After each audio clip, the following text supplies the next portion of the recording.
Now available in paperback and e-readers. Spellbound, a darker shade of black. Get your copy today at your favorite online bookseller. Now available in paperback and e-readers. Spinsterella Goth Girl Summer. Take a trip into the macabre world of goth modeling in the new millennium in this spooktacular Spinsterella story. Pick up your copy of Spinsterella Goth Girl Summer in paperback and e-readers at Amazon.com and online booksellers everywhere.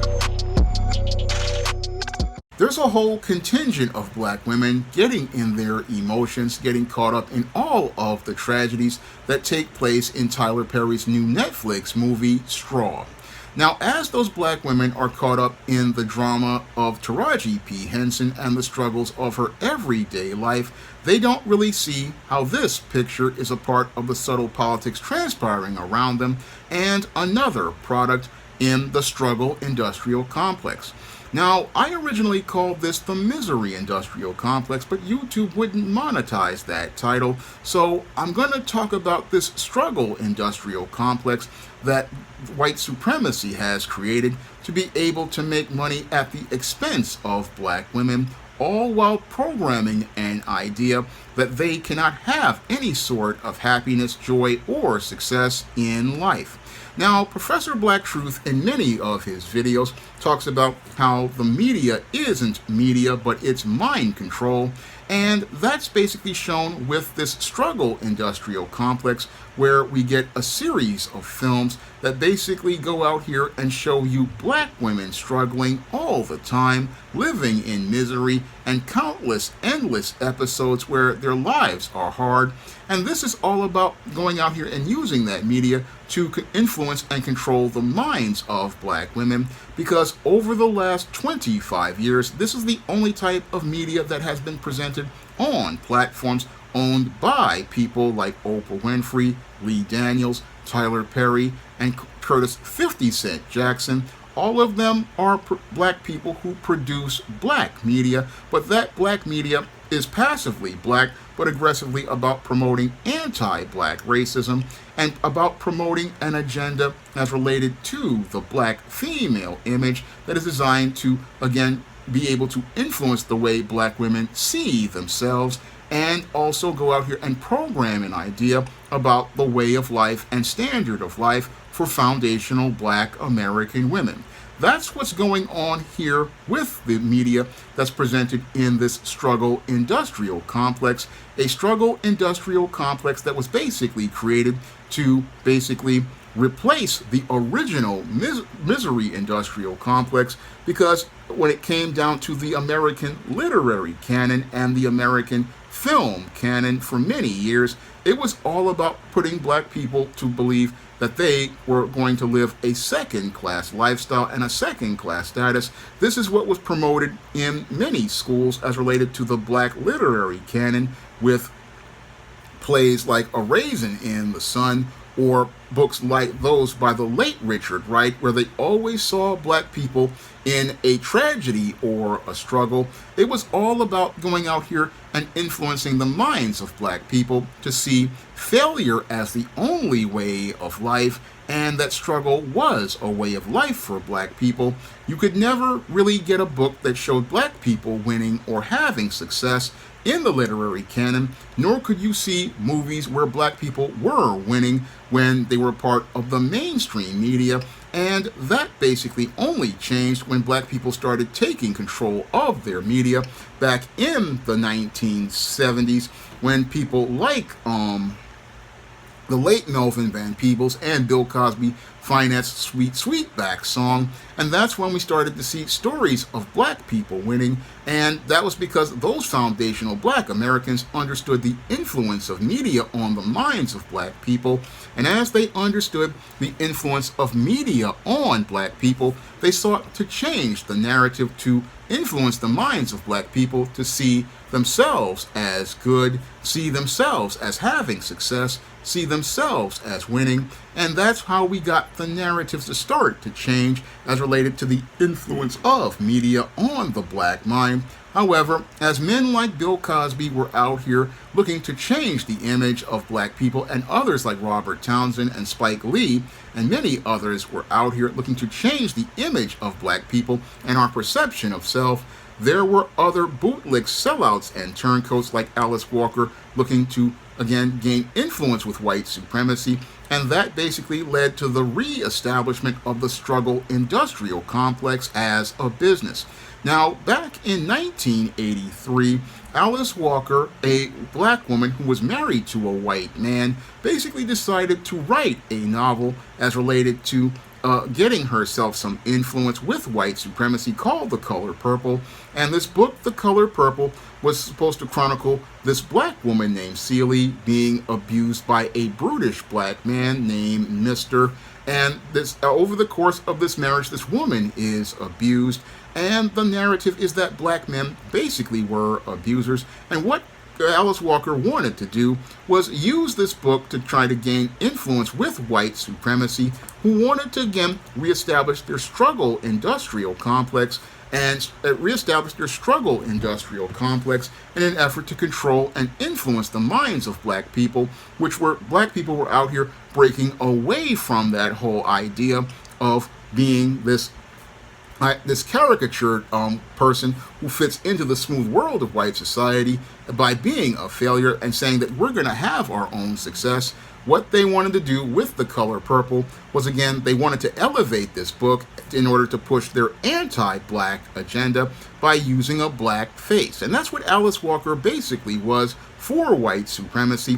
She was the black face that allowed them to be able to push their anti-black agenda, because what she did by being out here writing this book with its anti-black narratives was she was somebody they could use to legitimize their anti-black narratives by legitimizing it by giving her a National Book Award by saying, oh, this book was so good, it's successful, and then go out here and then further push on that by making a movie by Steven Spielberg, which starred Whoopi Goldberg and Oprah Winfrey. And as this movie won nominations for Oscars, it basically further allowed them to push their whole struggle industrial complex and push this whole narrative to black women that the black man was a violent abuser. And sadly, many black women bought into this narrative, not understanding the history of anti-black racism in media, where they always want to push the narrative of a black man being a brute and a black man being this sexual predator and the face of sexual predation.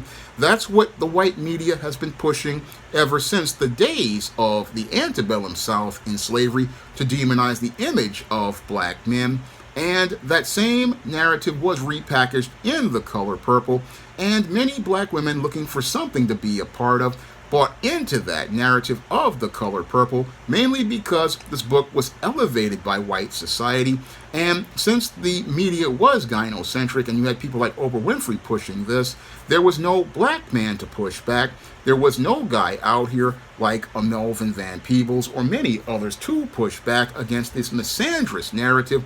And that's how we got the formation of the foundation of the struggle industrial complex, a struggle industrial complex that looks to go out here and not only make money at the expense of the emotions of black women by showing them horrific acts of violence perpetrated on them, but also goes out here and looks to program an idea to influence the minds of those black women to believe that the black man is an enemy of the black woman, to believe that the black man is a violent person, and to also believe that they can never have any sort of peace, happiness, or joy whatsoever. That's what they want to push in their media, is that you have that life for a black woman will always be a struggle. And this is a narrative no different than what was presented in many of the late Richard Wright's books as related to black men.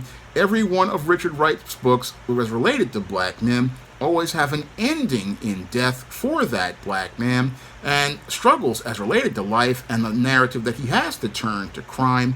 Never a narrative of a black man going out here and overcoming the odds. And again, that's all about pushing and programming an idea into your minds, because again, a lot of this media is not about, again, giving you entertainment. It's about controlling your mind and influencing your mind to believe an idea of reality is true. And sadly, with a lot of black women, because they are emotional and get caught up in their feelings about the violence perpetrated on screen, they start to believe that this is the norm for them and believe that, oh, the black man is their enemy, because they basically buy into narratives regarding men like Mr. Now, the Mr. character is nothing more than a repackaging of the black brute that was presented in media for over 100 years, a violent, out-of-control black man who can't control his sexual urges and doesn't even see anybody as a human being, and is so out of control that the only way to deal with him is to take his life. That is the narrative that white supremacy presents as related to black men, but they know they can't present that with their media, so what they do is find one of their bootlegs or their shills, like an Alice Walker, to start pushing that narrative. Then they have others like Oprah Winfrey further push that agenda, and Oprah Winfrey pushed that agenda with her Oprah Winfrey Show, then pushed it in adaptations of books like, I believe her name is Gloria Naylor's Woman of Brewster Place, which is a misandrist book, which again demonizes black men, and it's all about driving a divide between black men and black women, because white supremacy doesn't want to see black men and black women working together like they did during the civil rights movement. No, what they want to do is instill in the minds of the black man to be a misogynist against an evil black woman, and then they want to tell the black woman that they have to struggle because they can't get the support of a black man. But in both cases, they can't see how white supremacy is manipulating both sides, because that's what white supremacy does. It takes both sides of the argument. And what they do here with their struggle industrial complex is, again, create a business to divide black men away from black women and use the black woman and as related to using her to push their anti-black agenda, telling her the lie that she is this hapless victim of a no-good, brutish black man, and that this brutish black man is the reason why her life is in a bad place, and that she cannot gain any sort of success because this is the struggle that black women go through, and these struggles, again, are hard, and it's all hard because, again, the white racists, this is the entertainment they want to see, but that entertainment is all about keeping black people in a place where they're going nowhere, and all of that type of programming, again, undermine the success that men like Bill Cosby tried to instill in black people, and telling them they could go out here and achieve and accomplish things. And his influence was starting to have an impact, because with shows like A Different World, we had more black people going to college. We had a lot of black professionals working in different fields. But what happened is white supremacy came in with the struggle industrial complex, with not only The Color Purple and the Oprah Winfrey Show, but also came in with the Hood movie, and again moved in with the Hood movie to say that this was the reality that black people lived in, and it was all about promoting the idea that reality for black people was miserable, no different than the Richard Wright novels of the 1940s or plays like A Raisin in the Sun in the 1960s. Again, it's all about programming an idea that failure is a way of life for black people, and as black people, again, bought into this media of these films like The Color Purple, the Oprah Winfrey Show and its misandrist narratives, and then the Hood movie, this is where the whole mindset of black people started to change, and they started to see the worst about themselves. And as they started to see the worst about themselves, this is where black women started to believe, oh, everything is a struggle. And as they believed everything was a struggle, this was reinforced by Terry McMillan's Waiting to Exhale, which talked about how there was this non-existent shortage of good black men, talked about how there was no good black men out there and how these women could not find a good man for a relationship. However, there were lots of good men. Unfortunately, many black women didn't want to submit to those men because they had bought into the programming from the struggle industrial complex that basically told them that life was a struggle. The struggle industrial complex which told them the lie that there were no good men and that everything was a struggle. And it was an artificial struggle, because what these women wanted to do was follow in the footsteps of their family that bought into white feminism, looking to be the head of the man, looking to go outside of God's order. And they were basically struggling because they were resisting God, because they bought into a program bought into a program of lies created by the white supremacists to tell them that their lives would be miserable.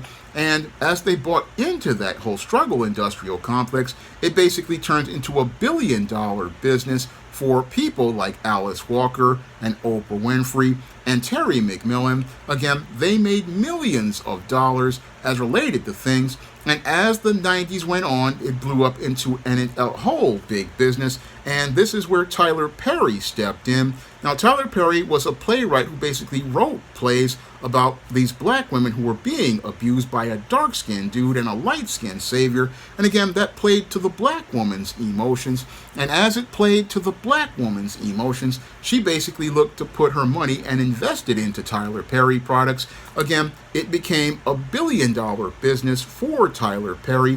And as it became a billion-dollar business, this basically changed the entire perception of black women to believe that life was a struggle for them, that they could have no happiness, could have no peace, could have no joy. This is what Tyler Perry basically was a part of. And again, all of these individuals who were a part of this entire institution, they're making compromises with white supremacy, because the ultimate goal for many of these, for white supremacy, isn't about making the money or even entertaining people. Again, it's mind control and gaining control over the minds of generations of black women to influence how they see themselves. And that's really what the impact was as related to Tyler Perry films and the whole legitimization of the struggling black woman, which was again canonized by Halle Berry after she won the Oscar for Monsters Ball. Now, Halle Berry was a promising actress, but she basically sold out because she wanted to be canonized in white society by playing the role of Letitia Musgrove in Monsters Ball. And again, this is all about programming an idea in black women's minds that they couldn't be Claire Huxtable, who Bill Cosby created as an ideal. Claire Huxtable was an ideal of a good wife who cared about her family, loved her family, and again, was very happy and satisfied. Again, a black man comes out here and tells a story about black men loving black women. And again, white supremacy has so much influence, it's gotten black women to not look to aspire to be a Claire Huxtable, but to go out here and look to be a Letitia Musgrove and think that this is the norm for black women, think it's the norm for black women, and think it's the norm for black people because the product came from a black person like a Lee Daniels or a Tyler Perry. But that's how insidious white supremacy is as related to its efforts to, again, control the minds of black women to get them to buy into self-hatred, because self-hatred is a big business for those in the struggle industrial complex, those who control the distribution of films and studios. They basically make a lot of money on the misery of black women, and they want to keep black women miserable, because as long as the black woman is chasing the white woman and looking to, again, be in that same place as that white woman, she's basically money in the bank for them. And if she's miserable, then they can make money on her misery and keep her from focusing on black empowerment. Because if a black woman is out here thinking that she can be a Claire Huxtable or thinking that she can be her own woman, then she's not chasing the standards of white society or lamenting the standards that she can't fit into white society. And that's how the struggle industrial complex makes all of its money on black people. $1.1 trillion in cash and 2.2 in credit. Basically, they get that 97% of those dollars, and the other 3% go to the black pastor for selling her hope. So 100% of black dollars go into the struggle industrial complex and turn into big profits for whites and non-blacks who look to make money on the misery of the black woman as related to her self-esteem and self-worth. And as she has this low self-esteem and self-worth and believes life is a struggle, she basically buys into many of these movies, looking to, again, have something that she believes is the reality for black women, that misery is a way of life for black women, that misery is the norm for black women, and that's not true at all. No, misery doesn't have to be the choice, nor do you need to struggle. No, what happens with many black women is they never want to talk about the choices that they make.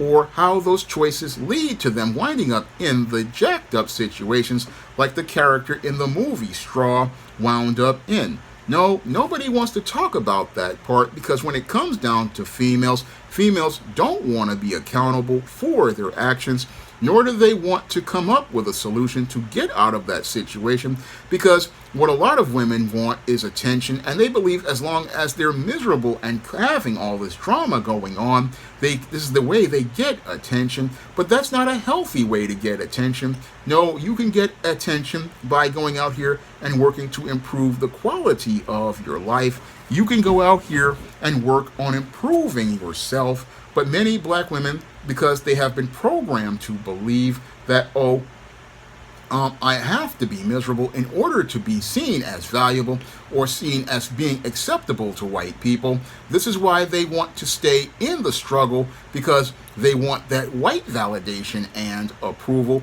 They believe that this is a standard and a norm for a black woman in white society, and they believe that in a covert contract, this is how they get the attention of white people.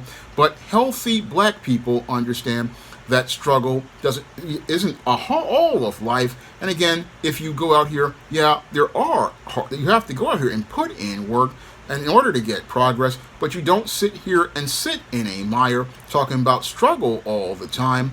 No, you have to understand that you have to do some critical thinking as related to the choices you make in life. You have to do critical thinking as related to the choices you make in life. And that's something that many people flies over their heads when they watch a lot of this media, like Oprah Winfrey and Tyler Perry and Lee Daniels and Terry McMillan present.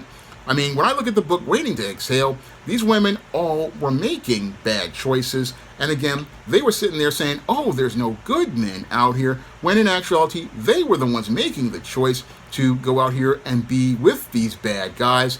They weren't looking for a quality man because they were looking for a reflection of who they saw themselves as. And because they had low self-esteem, you had Robin settling for a married man. You had Savannah basically looking to do the same. You had Bernadine, who got involved with a beta male in John, who was basically looking to clout chase and climb a ladder. And then you had Gloria, who basically had gotten involved with a man of a certain community. Again, all based on their choices and their insistence that they were going to, again, be caught up in their feelings and be right about these relationships that clearly weren't going to work.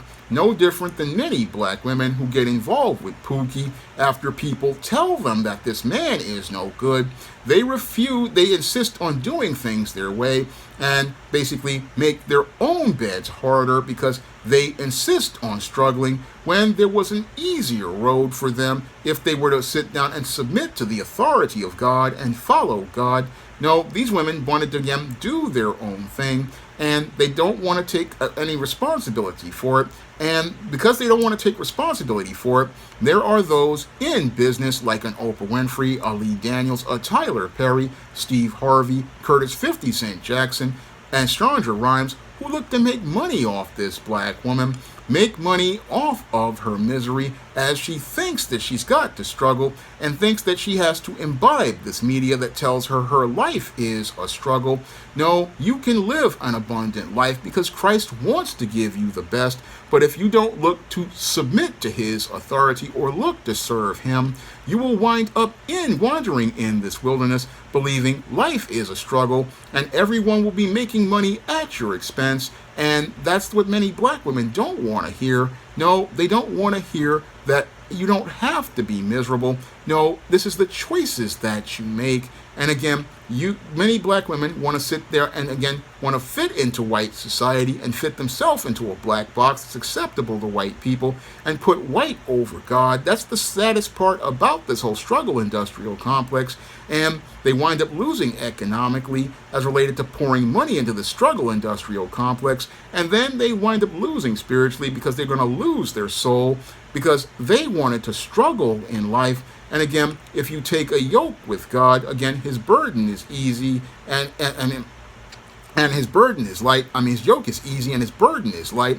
He wants to give you the very best, but again, black women would rather be a part of the struggle industrial complex, making millionaires and billionaires out of people who live off of their misery, look to profit off their misery. I mean, this is something that I'm sad to see, because just a week ago, I released my book, Spinsterella Golf Girl Summer, that featured a happy black woman going on vacation.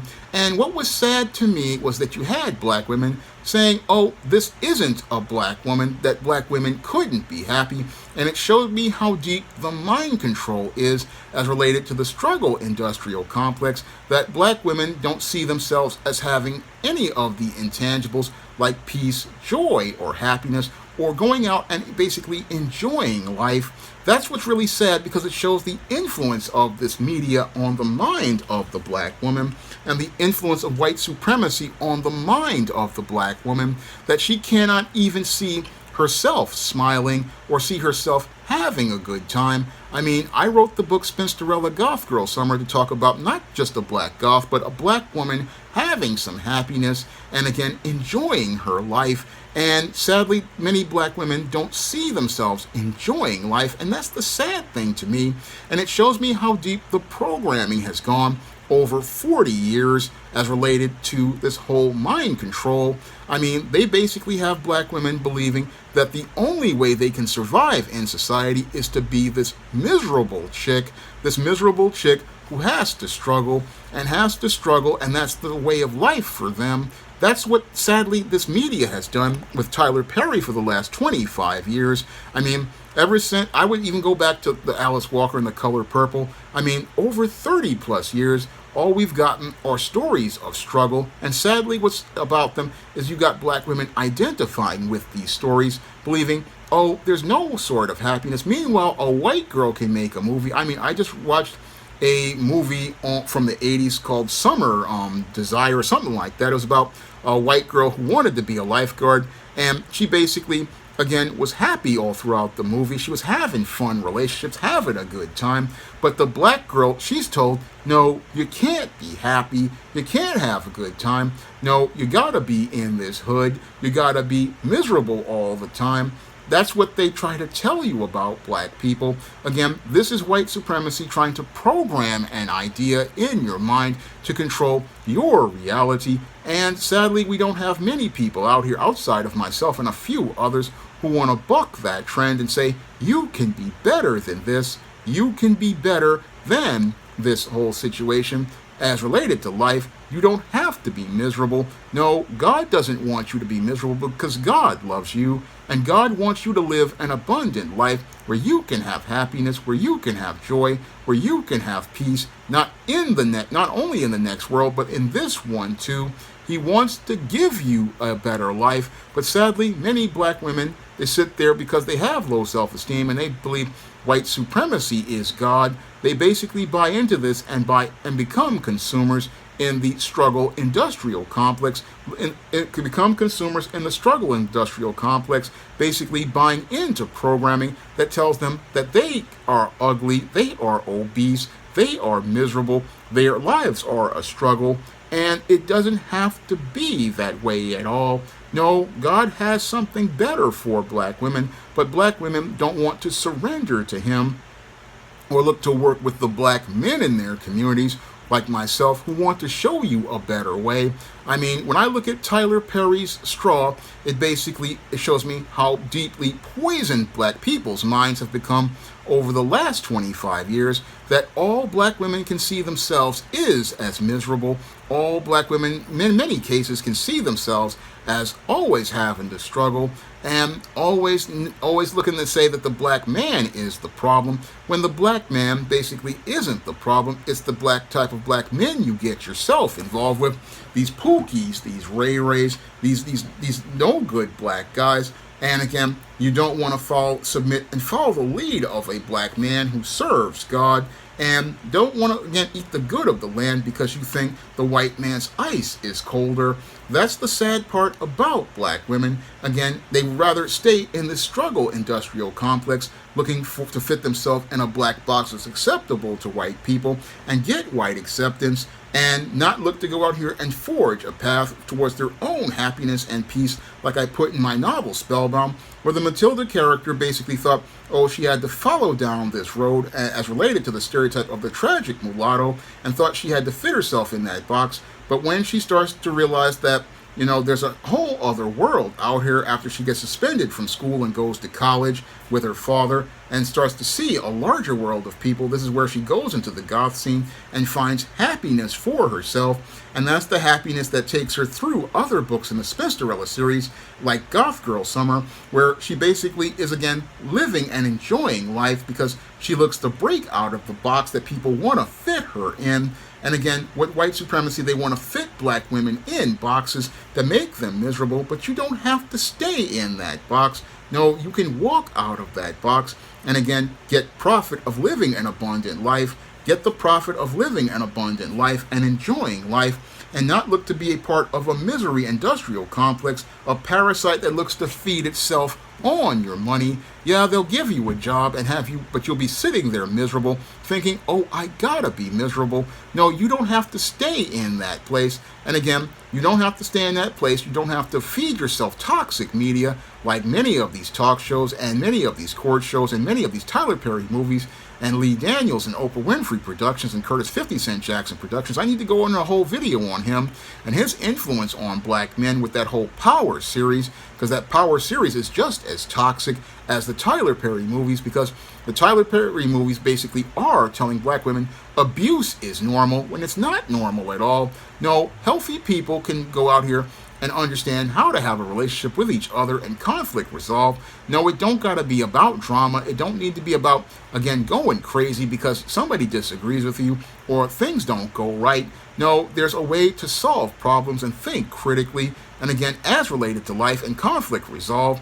And that's what I put in my books and stories, showing you healthy black people who deal with struggle, but because they have, again, coping skills, survival skills, and critical thinking, they're able to solve problems. And again, good storytelling is about being able to solve problems and give people a solution, not just tell us about a problem. And that's why I say Tyler Perry is a terrible writer, because all he does is tell us about a problem, but never offers a solution. Whereas if I go out here, I write a story, I'm going to give you a solution, and again, create a solution, because it's all about people taking responsibility for themselves and solving their problems. Again, that's what life is about. Again, with God, he will give you the solutions if you trust him.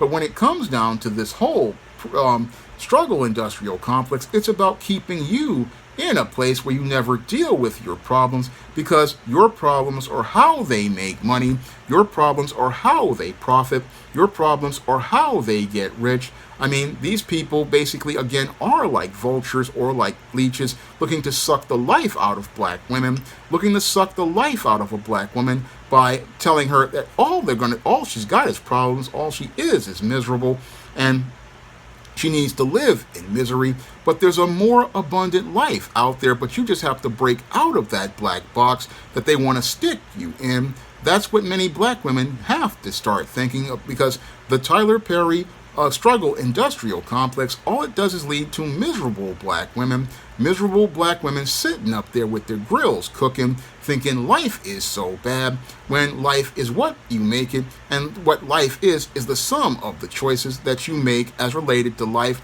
And again, that's what I showed in my novel Spellbound, where Matilda breaks out of the spellbound mindset. That's what I show with books like The Temptation of John Haynes, where John Haynes basically breaks out of that whole mindset of, again, believing that he needs to be less than because these black people who are a part of the bourgeoisie don't want him to have a job, and basically saves the demon esteem from her own from being destroyed by showing her the value of her own soul. And in many of my other books, like The Thetas, where again a group of black women help a young sister connect to the mother that passed away. Again, no misery but love, and basically showing you the joys of life. That's what I show in much of my literature, and I wish I had the chance to go out here and make films to counter-program a Tyler Perry, because I see the systemic damage that is done by this struggle industrial complex, the struggle industrial complex that has black women basically thinking that they need to live the bottom of life and of the world in white society when they could be living an abundant life under Jesus Christ. That's what's really sad to me. God has the very best for the black woman, but her mind is messed up because she's bought into white supremacy's mind control and bought into it to the point where she doesn't see how it's influencing her and how it's keeping her from having any sort of happiness or joy in this life, and may possibly keep her from getting into the kingdom of heaven because she's so caught up in her misery that she can't see that her misery is manufactured to make money for someone else, and basically, again, keep her in a place where she thinks she needs to be miserable. Again, they only want to keep her miserable because they don't want her competing with the white woman. They want to keep the white woman in an artificial place high in society. They want to keep the white woman in that high place, and the way to keep that white woman in that place is to program the black woman to believe that she is worthless and that she is less than. That's how they keep the black woman from competing with the white woman, and then use other minority women to be the buffers to keep the black woman in that artificial place, because if the black woman is looking up at the white woman, she's not looking at her value as a woman. And this allows, again, all of these institutions to go out here and make money at the expense of black women in their whole, as I call it, struggle industrial complex that has black women struggling, has them struggling every day when it doesn't need to be a struggle. Because again, when you get under the yoke of God, again, that yoke is easy, that burden is light, and God wants to again give you the very best and bless you. But the sad part is that many black women just don't want to submit because they believe white supremacy has more power than God. That's how deep the damage is as related to this whole form of programming. And again, is breaking that spell is the challenge that I believe this generation of black women are going to have to deal with, because they have been brainwashed to the point. I mean, it's sad when you see a day when you can put up an image of a black woman like I did on Spinsterella Goth Girl Summer, a smiling black woman, again, in a very nice place, and black women vehemently reject it and believe that this is not something they can aspire to or achieve. I mean, that is the thing that hurt me the most. I mean, you put up an image to say, hey, black woman, you can be beautiful, you can be seen as intelligent, but what they want to do, again, is fit themselves in the white society, put this white society as a god before them. And that's the saddest part about things, is that they've bought into the struggle industrial complex. And again, the struggle industrial complex isn't about profiting black people. No, it's about enriching others and making misery in their company as related to making their business successful.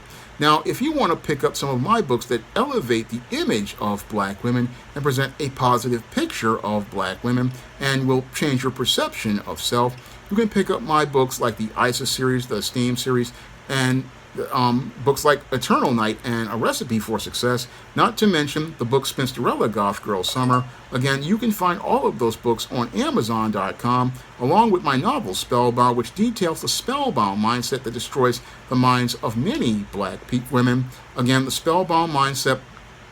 This book will help you break out of that spell and learn how to be a woman who will go out here and take control of her life and take control of your destiny, so that you won't need to be miserable in the company that makes money for other people.